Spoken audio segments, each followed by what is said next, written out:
ख्रिस्ट येशूको पवित्र नाउँमा सबैलाई जय मसीह। प्रियहरू, आज हामी मर्कुसको पुस्तकलाई हेर्नेछौँ, जुन मर्कुसको किताब पुस्तकलाई हेर्दै नै आएका छौँ। आज हामी विशेष गरेर 10 अध्यायको 32 पददेखि 45 पदसम्मलाई हेर्नेछौँ।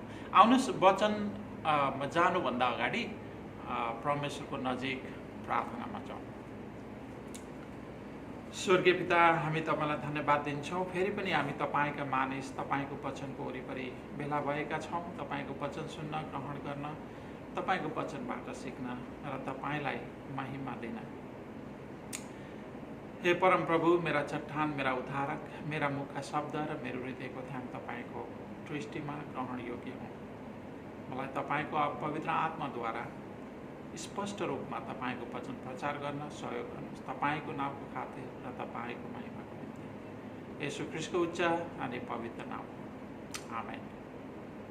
प्रियहरू, मर्कुसको किताब पुस्तक हेर्ने क्रममा हामीहरूले स्वर्गीय को पस्न सक्छ भन्ने विषयलाई हेर्दै आएका छौँ र आज तेस्रो भागलाई हेर्नेछौँ। स्वर्गीय को पस्न सक्छ, तेस्रो भाग। गत हप्ता हामीले सियोको पुवालबाट ऊँटलाई छिर्न असम्भव हुने भए चाहिँ धन र नातालाई परमेश्वरको स्थान दिने मानिसहरूलाई स्वर्गीय छिर्न अथवा स्वर्गीय प्रवेश गर्न असम्भव हुने कुराहरू हामीले हेरेका थियौँ। आज पनि हामी स्वर्गीय को प्रवेश गर्न सक्छ भन्ने विषयलाई निरन्तरता दिनेछौँ। आफूले भोग्नुपर्ने दुःख, कष्ट, अवहेलना, मृत्यु र पुनरुत्थानको बारेमा येशू प्रभुले चेलाहरूलाई भन्दै आउने क्रममा 10 अध्यायमा आइपुग्दाखेरि कस्तो खालको दुःख, कष्ट, अवहेलना र मृत्यु ख्रीष्ट येशूले भोग्नुपर्छ भन्ने कुराको स्पष्टीकरण हामीले पाउँदछौँ। र यो तेस्रो पटक, अन्तिम पटक उहाँले आफ्नो मृत्युको बारेमा चेलाहरूलाई भन्नुभएको छ। आउनुहोस्, मर्कुस 10 अध्यायको 32 देखि 34 पदलाई म पढिदिन्छु।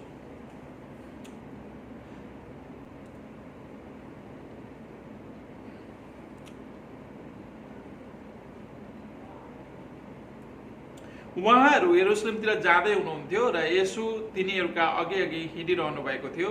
चेलाहरू अचम्मित थिए र अरू पछि आउनेहरू भयभीत थिए। तब उहाँले 12 चेलाहरूलाई फेरि एकातिर लगेर आफूलाई परिआउने कुराहरू तिनीहरूलाई सुनाउनु भयो। उहाँले भन्नुभयो, हेर, हामी यरुशलेमतिर जाँदैछौँ।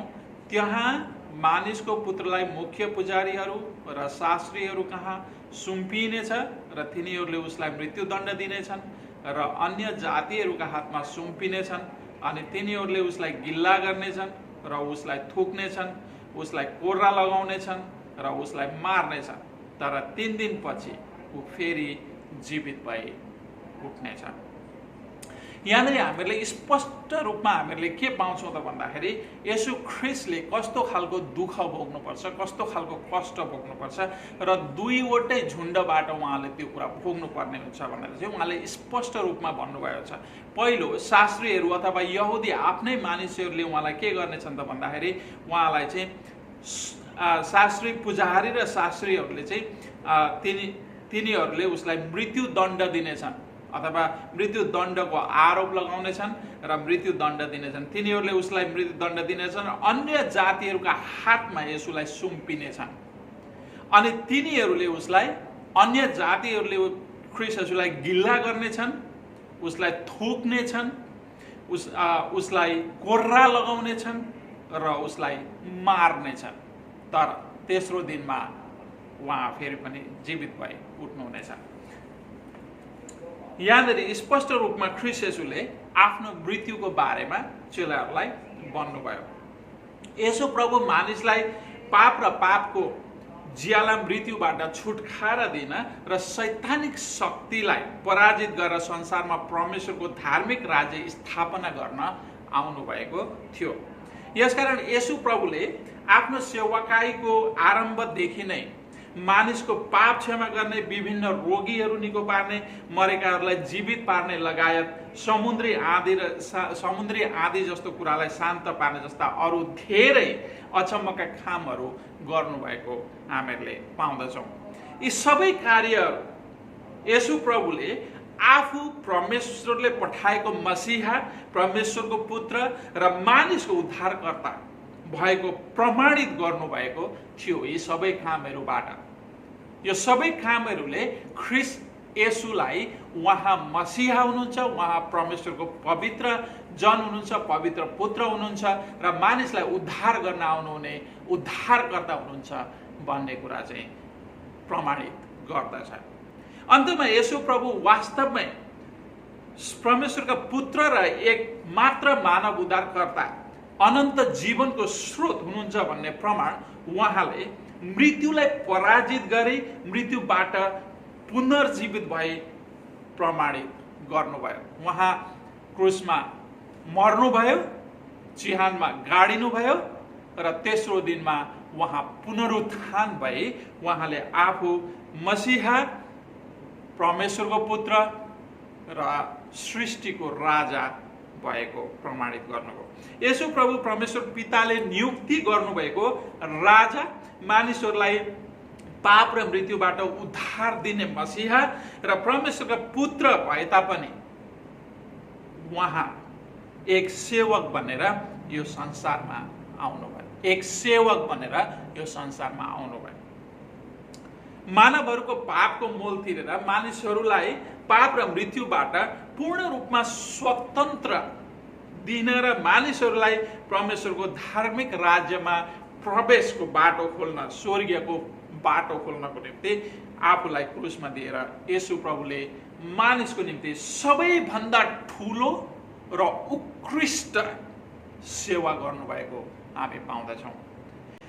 किनकि येशू प्रभु संसारमा सेवा पाउन होइन, उहाँले भन्नुभएको छ सेवा पाउन होइन तर सेवा गर्न र धेरैका छुटकाराको मोलको निम्ति आफ्नो प्राण दिन आउनु भएको थियो र उहाँले आफ्नो प्राण क्रुसमा दिनुभयो धेरैका छुटकाराको निम्ति। जो उहाँमा पश्चाताप गरेर फर्किन्छ, आफ्ना पाप स्वीकार गरेर जो फर्किन्छ, उनीहरूका पापको मोल तिर्न उहाँ कल्भरीको क्रुसमा आफूलाई दिनुभयो। एउटा सत्य घटना हामीहरूलाई थाहै छ, सेलाएको पनि छैन। एक पास्टर धेरै महिनादेखि जेलमा थिए। उनलाई जेलबाट छुटाउनको लागि पैसा धरौटी राख्नु पर्यो। 1 लाख अथवा 1 लाख भन्दा अलिकति बढी पैसा धरौटी राख्नु पर्यो उनलाई जेलबाट छुटकारा अथवा छुटाएर निकाल्नको लागि। अथवा अर्को शब्दमा भन्दा पैसा जेलमा थुनियो, उनले जेलबाट छुटकारा पाए। अथवा पैसा नै उनको चाहिँ के थियो त भन्दाखेरि छुटकारा थियो। पैसाले उनलाई छुटायो अथवा उनको स्थान पैसाले लियो। त्यस्तै सबै मानिस पाप र मृत्युको जेलमा छन्। सबै मानिस पाप र मृत्युको जेलमा छन्। मानिस आफूले आफूलाई पाप र मृत्युको जेलबाट छुटाउन सक्दैन, प्रिय, छुटाउन सक्दैन। त्यसैले मानिसलाई पाप र मृत्युको जेलबाट छुटकाराको दिन र छुटकारा दिन र मोल तिर्न येशू प्रभुले आफूलाई कल्भरीको क्रुसमा दिनुभयो। उहाँको क्रुसको मृत्यु हाम्रो पापको मूल्य थियो अथवा हामीहरूले पाउनु पर्ने दण्ड उहाँले लिनुभयो। उहाँ क्रुसमा दयनीय मृत्यु मर्नुभयो। यसकारण हामी ख्रीष्टमा विश्वास गर्नेहरूले परमेश्वरको क्रोध र मृत्युबाट, पापबाट छुटकारा पाएर अनन्त जीवन पाएका छौँ। ख्रिस्टियनहरूलाई पाप र मृत्युको जेलबाट छुटकारा दिन येशू प्रभुले परमेश्वर पिताको क्रोधको खचौरा पिउनु भयो। परमेश्वर पिताको क्रोधको खचौरा पिउनु भयो र छुटकाराको मूल्य चुकाउनु भयो। वास्तवमा त्यो क्रोध भनेको त्यो क्रोधको साझेदारी अथवा भागीदारी भनेको हामी हो, हामी थियौँ। तर ख्रिस्टले त्यो क्रोध हाम्रो निम्ति कल्वरीको क्रुसमा लिनुभयो। हामीले पाएको उद्धार, मुक्ति र अनन्त जीवन परमेश्वरले येशूको क्रुसबाट तिर्नु भएको मूल्य, उहाँको प्रेम, अनुग्रह र कृपाको प्रतिफल र वरदान हो। परमेश्वरले गर्नुभएको प्रेम, अनुग्रह र कृपाप्रति ख्रिस्टियनहरूले आफ्नो व्यवहारमा देखाउनु पर्ने ठिक र सुहाउँदो प्रतिउत्तर के हो त प्रिय? परमेश्वरले देखाउनु भएको दया, प्रेम, कृपा प्रति क्रिस्चियनहरूले देखाउनु पर्ने सही सुहाउँदो प्रतिउत्तर के हो? उत्तर हो परमेश्वरको सेवा। चेलाहरूले यो कुरा बुझ्न सकेनन्। उनीहरूले येशू प्रभुसँग आरम्भदेखि नै सेवाकाईमा येशू प्रभुले गर्नुभएका कामहरू देख्दै आएका थिए। तर पनि येशूको पछि लाग्ने मानिस सेवक बन्नुपर्छ भन्ने कुरा बुझ्न सकेका थिएनन्। आउनुहोस् म तपाईहरुलाई 37 देखि 10 अध्यायको 37 देखि 41 पदलाई पढिदिउँ। तिनीहरूले उहाँलाई भने, तपाईको महिमामा हामी मध्ये एकजना तपाईको दाहिनेपट्टि र अर्को तपाईको देब्रेपट्टि बस्न पाउने र मन्जुरी हामीलाई दिनुहोस्। यो मन्जुरी माग्ने चाहिँ को थिए त भन्नुहुन्छ भनेदेखि 35 पदमा जब्दियसका दुई छोराहरू याकुब र यूहन्ना उहाँ कहाँ आएर भने, गुरुज्यू हामी तपाईसँग जे माग्छौँ तपाईले हाम्रा निम्ति गरिदिनुहोस् भन्ने हाम्रो इच्छा छ। अनि उनीहरूले मागेको कुरा चाहिँ के हो त भन्नुहुन्छ भनेदेखि 47 मा तिनीहरूले उहाँलाई भने, तपाईको महिमामा हामी मध्ये एकजना तपाईको दाहिने पट्टि र अर्को जना तपाईको देब्रेपट्टि बस्न पाउने मन्जुरी हामीलाई दिनुहोस्। तर येशूले तिनीहरूलाई भन्नुभयो, तिमीहरू के माग्छौ सो तिमीहरू जान्दैनौ। के जुन कचौरा म पिउँछु त्यो तिमीहरू पिउन सक्छौ? अथवा जुन बत्तिसमा मैले लिएको छु त्यो बत्तिसमा तिमीहरू लिन सक्छौ? तिनीहरूले उहाँलाई भने, हामी सक्छौँ।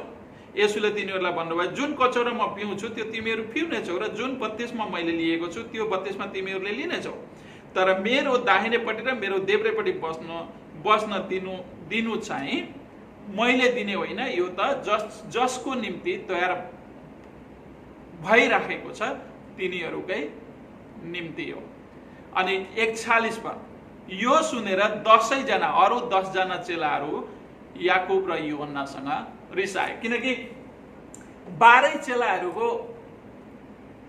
चेलाहरूले के चाहन्थे त भन्नुहुन्छ भने परमेश्वरको महिमामा दाहिने र देब्रेपट्टि बस्न चाहन्थे। अनि त्यहाँबाट याकुब र यूहन्नाले चाहिँ त्यो कुरो जितेर अघि नै मागेको देखेर 10 जनालाई पनि राम्रो लागेन। सरी। यसकारण याकुब र यूहन्ना येशू प्रभु कहाँ आएर उहाँको महिमा दाहिने र देब्रेपट्टि उनीहरूलाई बस्न दिने अनुमति मागे। चेलाहरूले येशू प्रभुलाई कसरी चिनेका थिए त? यहाँसम्म हामी आइपुग्दा येशूलाई चेलाहरूले कसरी चिनेका थिए त? उनीहरूले येशू प्रभुलाई दाउद जस्तै तर दाउद भन्दा पनि अझै शक्तिशाली इस्रायली राजासँग तुलना गरेका थिए।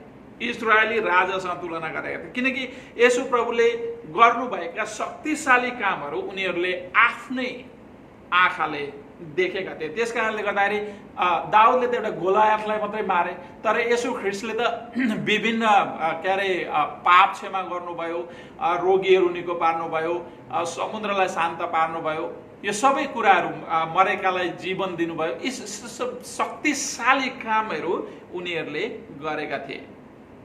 यस समय येशू प्रभु यरुशलेम जाँदै हुनुहुन्थ्यो। हेर्नुहोस् है त। अनि त्यहाँबाट यरुशलेम गएपछि उहाँलाई राजा अभिषेक गरिनेछ भन्ने कुरा चाहिँ उनीहरूले सोचेका थिए र उहाँ चाहिँ इस्रायलको राजा नियुक्ति हुनुहुनेछ भन्ने कुरा उनीहरूले सोचेका थिए। चेलाहरू येशू प्रभुलाई उहाँको मुख्य काम र उहाँको मुख्य राजपदलाई गलत तरिकाले हामीहरूले बुझेको पाउँदछौँ। यहाँनिर 38 देखि 10 अध्यायको 38 देखि 40 पदलाई हामीले हेर्न सक्छौँ। त्यहाँनिर चाहिँ उनीहरूले गलत तरिकाले बुझेका छन्। चेलाहरू येशू प्रभुलाई छिन्न पनि असफल भए र उनीहरूले कचौराको वास्तविक अर्थ पनि बुझ्न सकेनन्। जब परमेश्वरले भन्नुभयो जुन कचौरा म पिउँछु तिमीहरूले पिउन सक्छौ भनेर भन्दा उनीहरूले सजिलैसँग के जवाब दिए त भन्दाखेरि हामी सक्छौँ। सो उनीहरूलाई त्यो कचौराको विषयमा पनि थाहा थिएन, उनीहरूले बुझ्न सकेका थिएनन्। येशू प्रभुले जुन कचौराको कुरा गर्दै हुनुहुन्छ त्यो कचौरा चेलाहरूले पिउन सक्दैनन्, असम्भव छ। किनकि येशूले पिउने कचौरा मानिसहरूको पापप्रति परमेश्वर पिताको क्रोधले भरिएको कचौरा थियो। त्यसै कारणले गर्दा हामीहरूले के अरे बगैँचामा हेर्छौँ जब परमेश्वरले चाहिँ प्रार्थना गर्नुभयो त्यतिखेर चाहिँ उहाँले भन्नुभएको छ यदि हुनसक्छ भने यो कचौरा मबाट हटाइदिनुहोस्, तर मेरो इच्छा होइन तपाईँको इच्छा पुरा होस् भनेर चाहिँ पितासँग प्रार्थना गर्नुभएछ।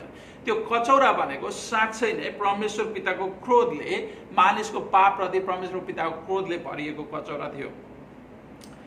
किनभने चेलाहरू तपाईँ र म जस्तै पापी मानिसहरू थिए। हामी पापी मानिसले अर्को पापीको उद्धार गर्न असम्भव छ। त्यसैले पापी मानिसहरूलाई उद्धार गर्न परमेश्वर पिताले स्वयं पवित्र र पाप रहित आफ्नो पुत्र येशू प्रभुलाई संसारमा पठाउनु भयो र उहाँले आफूलाई कल्भरीको क्रुसमा बलिदान दिनुभयो। धेरैका छुटकाराको मोलको निम्ति आफूलाई कल्भरीको क्रुसमा दिनुभयो। येशू प्रभुले चाहिँ कसरी पापी मानिसहरूलाई उनीहरूको पापबाट उद्धार गर्न सक्नुहुन्छ त? येशू प्रभुले आफ्नो सेवकाईमा पक्षघात भएको मानिसको पाप क्षमा गरेर उसको पाप आफूले लिनुभयो। ध्यान दिएर सुन्नु होला। अशुद्धहरूलाई शुद्ध पारेर उनीहरूको अशुद्धता उहाँले आफूमा लिनुभयो। मरेकाहरूलाई जीवन दिएर त्यो मृत्यु आफूले लिनुभयो। जब ख्रीष्ट येशूले बत्तिसमा लिनुभयो त्यतिखेर चाहिँ विशेष गरेर ख्रीष्ट येशूले चाहिँ एउटा पापी मानिसहरू जस्तै आफूलाई चाहिँ समर्पण गर्नुभयो र सबै पापहरू चाहिँ उहाँले आफूले लिनुभयो। पाप क्षमा गरेर उनीहरूको पाप आफूमा लिनुभयो। अशुद्धहरूलाई शुद्ध पारेर उनीहरूको अशुद्धता आफूले लिनुभयो र सबै पापहरूका कुराहरू चाहिँ उहाँले आफूले लिँदै लिँदै लिँदै लिँदै उहाँले सेवाकाई गर्नुभएको हामी पाउँछौँ। जब कुनै पनि मानिसले आफ्नो पाप स्वीकार गरेर येशूमा विश्वास गर्छ उसका पाप येशूले लिनुहुन्छ र उहाँको धार्मिकता त्यो व्यक्तिलाई दिनुहुन्छ। त्यसैले पावल प्रेरित भन्छन्, दोस्रो कोरिन्थी तपाईँहरूले पढ्न सक्नुहुन्छ, लेखेर लैजानु होला। दोस्रो कोरिन्थी 5 अध्यायको 21 पदमा पावल प्रेरितले भनेका छन्, किनकि हामी उहाँमा अथवा ख्रीष्ट येशूमा, ख्रीष्ट प्रभुमा परमेश्वरको धार्मिकता बन्न सकौँ भनेर पाप नचिन्नु हुने ख्रीष्ट प्रभुलाई परमेश्वरले हाम्रा खातिर, तपाईँ र मेरा खातिर पाप बनाउनु भयो। पाप नचिन्नेलाई पाप बनाउनु, अथवा हाम्रा सबै पाप जो हामीहरू ख्रीष्टमा विश्वास गर्ने मानिसहरू छौँ, हामीहरूका सबै पाप र अधर्म परमेश्वर पिताले ख्रीष्ट येशूमा खन्याउनु भयो र अनि उहाँलाई चाहिँ कल्भरीको क्रुसमा सजाय दिनुभयो। यसकारण अशैया अगमवक्ताले भनेका छन्, अशैया अगमवक्ता 53 अध्यायलाई गएर पढ्न सक्नुहुन्छ, हाम्रा अधर्म येशूले बोक्नुभयो र हामीले पाउनु पर्ने सजाय परमेश्वर पिताले येशूलाई क्रुसमा दिनुभयो र येशूले खाएको कोर्राको चोटले हाम्रा पाप क्षमा भएका छन्। चेलाहरूले ख्रीष्टको कचौरा पिउन सक्दैनन् किनकि ख्रीष्टको कचौरा भनेको पाप अनि पापमाथि परमेश्वर पिताको भरिएको क्रोध खनिएको कचौरा हो। तर सतावटको कचौरा भने चेलाहरूले सुसमाचार प्रचारको क्रममा अवश्य पिउनेछन् र उनीहरूले पिए पनि हामीलाई थाहा छ, हामीहरूले बाइबलमा हेऱ्यौँ भनेदेखि पाउँदछौँ।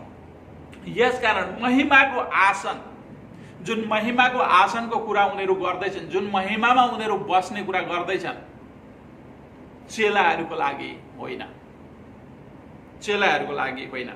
महिमाको आसन येशू प्रभुको निम्ति तयार पारिएको ठाउँ हो, किनभने येशू प्रभु मात्र महिमाको स्थानमा बस्ने योग्य हुनुहुन्छ।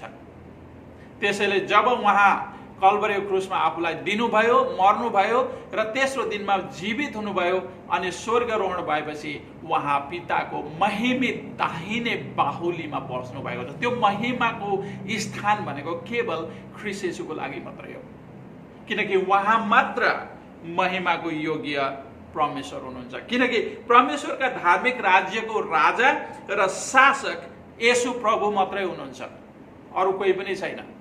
अनि त्यो महिमाको ठाउँ भनेको चाहिँ एउटा राजाको लागि, एउटा शासकको लागि मात्रै हो।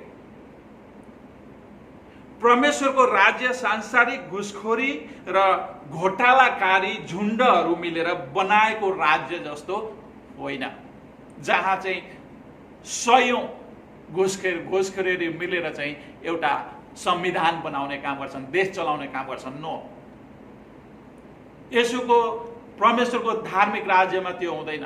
परमेश्वरको धार्मिक राज्यमा केवल एक राजा हुनुहुन्छ, एक शासक हुनुहुन्छ, एक राजा र शासक महिमामा बस्नुहुन्छ, उहाँ हुनुहुन्छ येशू ख्रीष्ट। परमेश्वरको राज्यमा एउटा राजा र एउटा शासक येशू प्रभु मात्र हुनुहुन्छ। त्यसैले येशू ख्रीष्टले चेलाहरूलाई भन्नुभएको छ, तपाईहरुले हेर्न सक्नुहुन्छ,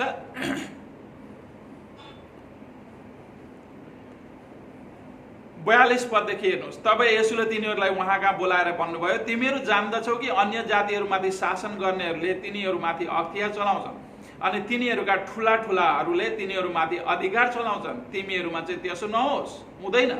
तर तिमीहरूमा जसले ठुलो हुने इच्छा गर्दछ त्यो तिमीहरूको सेवक हुनुपर्दछ, अनि तिमीहरूमा जसले पहिलो हुने इच्छा गर्दछ त्यो सबैको दास हुनै पर्दछ। किनकि मानिसको पुत्र सेवा पाउन होइन, तर सेवा गर्न र धेरैका छुटकाराको मोलको निम्ति आफ्नो प्राण दिन आएको हो। अरू सबै क्रिस्चियनहरू असल काम र सेवा गर्न सृष्टि गरेका येशू प्रभुका हातका सिप हौ, हातका सिप हौ। यसकारण सांसारिक महिमा खोज्नेहरू परमेश्वरको धार्मिक राज्यमा प्रवेश गर्न पाउँदैन। परमेश्वरको धार्मिक राज्य प्रवेश गर्नको लागि बालकको झैं आफूलाई सानो ठान्ने स्वभाव हुनुपर्दछ, एउटा सेवकको स्वभाव हुनुपर्दछ। संसारले के सिकाउँछ त प्रियहरू भन्नुहुन्छ भनेदेखि, संसारले ठुलो हुनुपर्छ भनेर सिकाउँछ, महान हुनुपर्छ भनेर सिकाउँछ, अरूभन्दा अघि हुनुपर्छ भनेर सिकाउँछ, अरूलाई जित्नुपर्छ भनेर सिकाउँछ, अरूलाई नोकर बनाउनु पर्छ भनेर सिकाउँछ। तर येशू प्रभुले के सिकाउनुहुन्छ त भन्दाखेरि सानो हुनुपर्दछ, अर्को व्यक्तिलाई पहिलो प्राथमिकता दिनुपर्दछ, हातेमालो गरेर हिँड्नु पर्दछ, सहयोगी हुनुपर्छ, प्रेम र दया गर्नुपर्छ र एकले अर्काको सेवा गर्नुपर्दछ भनेर संसारको विपरीत सिकाउनु भएको छ, संसारको विपरीत सिकाउनु भएको छ। त्यसै कारणले गर्दाखेरि हामी क्रिस्चियनहरू र संसारमा भिन्नता छ भन्न खोजिएको त्यो। संसारले उल्टो सिकाउँछ, येशू प्रभुले सुल्टो सिकाउनुहुन्छ। क्रिस्चियनहरू उल्टो संसारबाट परमेश्वरको धार्मिक सुल्टो संसारमा सारिएका मानिसहरू अथवा सुल्टो धार्मिक राज्यमा सारिएका मानिसहरू। हामी क्रिस्चियन र संसारमा भिन्नता बनेको यो हो। किनभनेदेखि संसार उल्टो छ, तर परमेश्वरको राज्यमा प्रवेश गर्ने मान्छेहरू चाहिँ सुल्टा छन्। किनकि परमेश्वरले त्यो उल्टो संसारबाट चाहिँ सुल्टो राज्यमा येशू ख्रीष्टद्वारा चाहिँ पाप क्षमा गरेर क्रिस्चियनहरूलाई सार्नु भएको छ। येशू प्रभुको क्रुसको बलिदानबाट हामीलाई हाम्रो पाप र मृत्युबाट छुटकारा दिनुभएको छ। हामीले पाएको उद्धार, मुक्ति र अनन्त जीवन परमेश्वरले हामी प्रति गर्नुभएको दया, बलिदान, प्रेम, अनुग्रह र कृपाको प्रतिफल हो प्रियहरू। हामीहरूले हाम्रो उद्धार र मुक्तिमा कुनै पनि योगदान दिएका छैनौँ। सबै परमेश्वरको दया हो, सबै परमेश्वरको अनुग्रह हो, सबै परमेश्वरको कृपा हो र उहाँको प्रेम हो। प्रियहरू, अब भन्नुहोस्, परमेश्वरले तपाईँप्रति गर्नुभएको दया, बलिदान, प्रेम, अनुग्रह र कृपाको परमेश्वरप्रति तपाईँले देखाउनु पर्ने ठिक, सही र सुल्टो प्रत्युत्तर के हो त? सुल्टो धार्मिक जीवन। सुल्टो धार्मिक जीवन। क्रिस्चियनहरूको जीवनशैली सुल्टो धार्मिक हुनुपर्दछ। क्रिस्चियनहरूको व्यवहार सुल्टो हुनुपर्दछ। क्रिस्चियनहरूको स्वभाव सुल्टो ख्रिस्टको चाहिँ हुनुपर्दछ। सुल्टो धार्मिक जीवन भनेको सेवकपन हो। हामी सेवा गर्न उद्धार गरिएका मानिसहरू हौँ प्रियहरू। सेवा सानो र ठुलो हुँदैन। सेवा सानो अनि त्यहाँबाट ठुलो हुँदैन। एक कचौरा पानी दिने काम पनि सेवा हो भने वचन प्रचार गर्ने काम पनि सेवाको काम हो। वचन सुन्नु पनि सेवा हो र सुनेर एकले अर्कालाई सुनेको वचनबाट फोन गरेर एसएमएस गरेर हौसला र उत्साह दिनु पनि सेवा हो। संगतिमा आफ्नो उपस्थिति जनाउनु पनि सेवा हो भने उपस्थिति हुन नसकेका क्रिस्चियन दाजुभाइ, दिदी बहिनी, साथीभाइ सहभागी हुन उत्प्रेरित गर्नु, हौसला दिनु, उत्साह दिनु र सँगै साथमा संगतिमा भेलाउनु पनि सेवा हो। प्रियहरू, हामी क्रिस्चियनहरूले येशू प्रभुको दया, प्रेम, अनुग्रह र कृपालाई ध्यानमा राखी परमेश्वरप्रति धन्यवादी र कृतज्ञ हुनुपर्दछ। परमेश्वरप्रति धन्यवादी र कृतज्ञ हुनु भनेको नै ख्रिस्टीय धार्मिक स्वभाव र चरित्र वस्त्र चाहिँ पहिरिनु हो। वस्त्र चाहिँ पहिरिनु हो। के कुरा वस्त्र चाहिँ पहिरिनु त भन्दाखेरि ख्रिस्टीय धार्मिक स्वभाव र चरित्र, ख्रिस्टीय धार्मिक चरित्र पोशाक चाहिँ अथवा वस्त्र चाहिँ पहिरिनु हो। ख्रिस्टले सिकाउनु भएको अनुसार उल्टो होइन, सुल्टो जीवन जिउनु हो। संसारको उल्टो जीवन होइन, तर ख्रिस्टले सिकाउनु भएको सुल्टो धार्मिक जीवन जिउनु हो। ख्रिस्ट प्रभु स्वयं पनि सेवा पाउन होइन प्रियहरू, सेवा पाउन होइन, 45 अध्यायमा सेवा गर्न आउनुभयो र उहाँले सबैभन्दा उत्कृष्ट सेवा कल्भरीको क्रुसमा आफूलाई, हामीलाई छुट्याउनको निम्ति दिनुभयो। हाम्रो पापको मोल तिर्नुभयो, हामीले पाउनुपर्ने सजाय उहाँले लिनुभयो। तपाईको स्वभाव कस्तो छ प्रिय? तपाईको स्वभावमा धार्मिकता र पवित्रता देखिन्छ? एकछिन गम्भीर भएर सोच्नुहोस्। आफ्नो जीवनशैली, स्वभाव र चरित्रको जाँच गर्नुहोस्। कहाँ चुक्नु भएको छ र कहाँ सुधार गर्नु छ, विचार गर्नुहोस् एकछिन गम्भीर भएर। अनि आफ्ना कमी कमजोरी प्रति परमेश्वरसँग घुँडा टेकेर क्षमा माग्नुहोस्, किनकि उहाँ अनुग्रही हुनुहुन्छ। यदि हामीले साँचो हृदयबाट क्षमा माग्छौँ भनेदेखि उहाँले क्षमा गर्नुहुन्छ। र कमी कमजोरीलाई सुधारमा ल्याउनुहोस् अनि त्यहाँबाट परमेश्वरको महिमाको निम्ति जसले तपाईँ र मलाई प्रेम गर्नुभयो, जसले तपाईँ र मलाई अनुग्रह गर्नुभयो, जसले तपाईँ र मलाई कृपा गर्नुभयो, उहाँले गर्नुभएको प्रेम, दया, अनुग्रह र कृपाको प्रत्युत्तरमा धन्यवादी र कृतज्ञ भइकन धार्मिक सुल्टो जीवन जिउने परमेश्वरसँग शक्ति माग्नुहोस्। अवश्य परमेश्वरले उहाँको इच्छा अनुसारको जीवन जिउन तपाईलाई शक्ति दिनुहुनेछ र पवित्र आत्माद्वारा तपाईलाई सुल्टो, पवित्र, धार्मिक जीवन जिउन अवश्य सहयोग गर्नुहुनेछ। आउनुहोस् प्रार्थना गरौँ। स्वर्गीय पिता, हामी तपाईलाई धन्यवाद दिन्छौँ। धन्यवाद दिन्छौँ किनकि हामी मानिसौँ, कतिचोटि हामी चुक्दछौँ। सुल्टो जीवन, सुल्टो धार्मिक जीवन जिउनुको सट्टा कहिलेकाहीँ संसारिक उल्टो जीवन जिउन हामी उत्प्रेरित हुँदछौँ। हामीलाई क्षमा गर्नुहोस्। र आज फेरि पनि तपाईले सिकाउनु भएको छ, हामी यो संसारभन्दा भिन्नै र अलग किसिमका मानिसहरू हुनुपर्दछ भनेर तपाईले सिकाउनु भएको छ। किनकि संसार उल्टो छ, तर तपाईले सुल्टो सिकाउनु भएको छ। र यो सुल्टो जीवन, धार्मिक जीवन जिउनको निम्ति हामीहरूलाई सहयोग गर्नुहोस्। सेवक बन्न हामीहरूलाई सहयोग गर्नुहोस्। सेवाको काम गर्न हामीहरूलाई सहयोग गर्नुहोस्। हामी उत्प्रेरित हौसलित भएर एकअर्काको सेवा गर्न सकौँ र एकअर्काको सेवा गरेर तपाईको महिमा र आराधना गर्न सकौँ।